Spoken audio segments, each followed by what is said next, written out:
നീലഗിരിയുടെ മടിത്തട്ടിൽ പണ്ട് തമിഴ്നാടും കേരളവും പങ്കിട്ടിരുന്ന ശാന്തത ഇന്നൊരു സ്വർണ്ണവേട്ടയ്ക്ക് വഴിമാറിയിരിക്കുകയാണ്.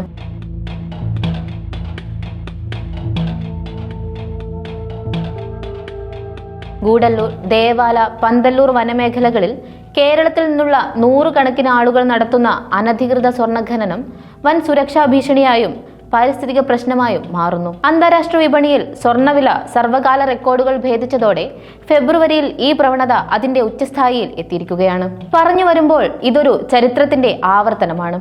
19-ാം നൂറ്റാണ്ടിന്റെ അവസാനത്തിൽ ബ്രിട്ടീഷുകാർ സ്ഥാപിച്ച ആൽഫ ഗോൾഡ് മൈനിംഗ് കമ്പനി പോലുള്ള പ്രസ്ഥാനങ്ങൾ ലാഭകരമല്ലെന്നു കണ്ട് ഉപേക്ഷിച്ചു പോയ ഖനികളിലാണ് ഇന്നത്തെ സംഭവ വികാസങ്ങളുടെ പ്രധാന കേന്ദ്രങ്ങളായി മാറിയിരിക്കുന്നത്. അന്ന് കിലോമീറ്ററുകളോളം നീളത്തിൽ നിർമ്മിച്ച തുരങ്കങ്ങൾ ഇന്ന് തമിഴ്നാട്ടിലെയും കേരളത്തിലെയും മാഫിയ സംഘങ്ങൾ പുനരുജ്ജീവിപ്പിച്ചുകൊണ്ടിരിക്കുകയാണ്. വയനാട്, മലപ്പുറം ജില്ലകളിൽ നിന്നുള്ള യുവാക്കളാണ് ഈ അപകടകരമായ ജോലിയിൽ ഏർപ്പെടുന്നവരിൽ ഭൂരിഭാഗവും. ദേവാലഹട്ടി, കട്ടിമട്ടം തുടങ്ങിയ സ്ഥലങ്ങളിലെ നിബിഡ വനത്തിനുള്ളിൽ 100-ലധികം പുതിയ തുരങ്കങ്ങൾ കഴിഞ്ഞ മാസങ്ങളിൽ മാത്രം നിർമ്മിക്കപ്പെട്ടതായി വനം വകുപ്പ് കണ്ടെത്തിയിട്ടുണ്ട്. പാറ തുരന്ന് സ്വർണ്ണത്തരികളുള്ള ക്വാർട്സ് കല്ലുകൾ ശേഖരിക്കാൻ 100 അടിയിലധികം താഴ്ചയുള്ള കുഴികളിലേക്കാണ് ഇവർ യാതൊരു സുരക്ഷാ മുൻകരുതലുകളും കൂടാതെ ഇറങ്ങുന്നത്. സുരക്ഷാ ഉപകരണങ്ങളോ വായു സഞ്ചാരമോ ഇല്ലാത്ത ഈ തുരങ്കങ്ങളിൽ ദിവസങ്ങളോളം ഇവർ തങ്ങുന്നു. ആഹാരം പാകം ചെയ്യുന്നതും ഉറങ്ങുന്നതും ഈ ഗുഹകളിൽ തന്നെ. തുരങ്കം ഇടിയുന്നത് മൂലമുണ്ടാകുന്ന മരണങ്ങൾ പലപ്പോഴും പുറംലോകം അറിയുന്നില്ല എന്നതാണ് വാസ്തവം. അനധികൃത ഖനനം നടക്കുന്നത് സുപ്രധാന ആനത്താരകളിലാണ് എന്നതാണ് നടുക്കുന്ന മറ്റൊരു വിഷയം. വനത്തിനുള്ളിൽ കുഴിക്കുന്ന ആഴത്തിലുള്ള കുഴികൾ വന്യമൃഗങ്ങൾക്ക് വലിയ ഭീഷണിയാകുന്നുണ്ട്. ഏതാനും വർഷങ്ങൾക്ക് മുൻപ് ഒരു ആനക്കുട്ടി ഇത്തരം ഖനിയിൽ വീണു ചത്ത സംഭവം പ്രദേശവാസികൾ ചൂണ്ടിക്കാട്ടുന്നു.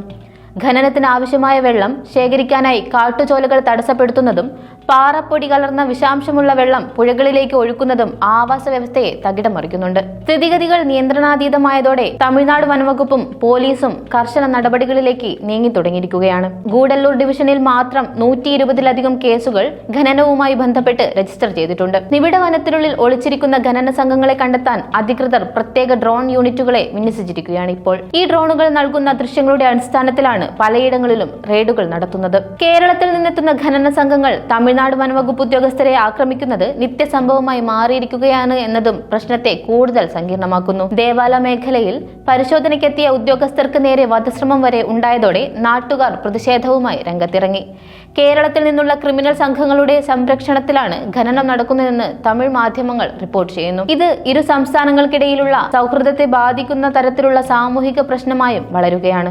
ലക്ഷങ്ങൾ സമ്പാദിക്കാമെന്ന വ്യാമോഹത്തിലെത്തുന്ന പലർക്കും ലഭിക്കുന്നത് നിസ്സാരമായ സ്വർണ്ണത്തരികൾ മാത്രമാണ്. എന്നാൽ ഇത് വിൽക്കാൻ സഹായിക്കുന്ന ഏജന്റുമാരും സ്വർണം വേർതിരിച്ചെടുക്കാൻ സഹായിക്കുന്ന അനധികൃത മില്ലുകളും വൻ ലാഭമാണ് ഉണ്ടാക്കുന്നത്. പണത്തോടുള്ള ആർത്തിക്കൊപ്പം മയക്കുമരുന്ന് മാഫിയയുടെ സാന്നിധ്യവും മേഖലകളിൽ വൻതോതിൽ പ്രകടമാണ്. നീലഗിരി ജില്ലയിലെ ഭരണകൂടം കർശനമായ പരിശോധനകൾ നടത്തുന്നുണ്ടെങ്കിലും അതിർത്തി കടന്നെത്തുന്നവരുടെ ഒഴുക്ക് തടയാൻ കേരള പോലീസിന്റെ സഹായം കൂടി അനിവാര്യമാണ് എന്നതാണ് അധികൃതർ പറയുന്നത്. കേവലം ഒരു ക്രമസമാധാന പ്രശ്നം എന്നതിലുപരി വരാനിരിക്കുന്ന വലിയൊരു പ്രകൃതി ദുരന്തത്തിന്റെ സൂചനയായി വേണം ഗൂഡല്ലൂരിലെ ഈ സ്വർണ്ണവേട്ടയെ കാണാൻ.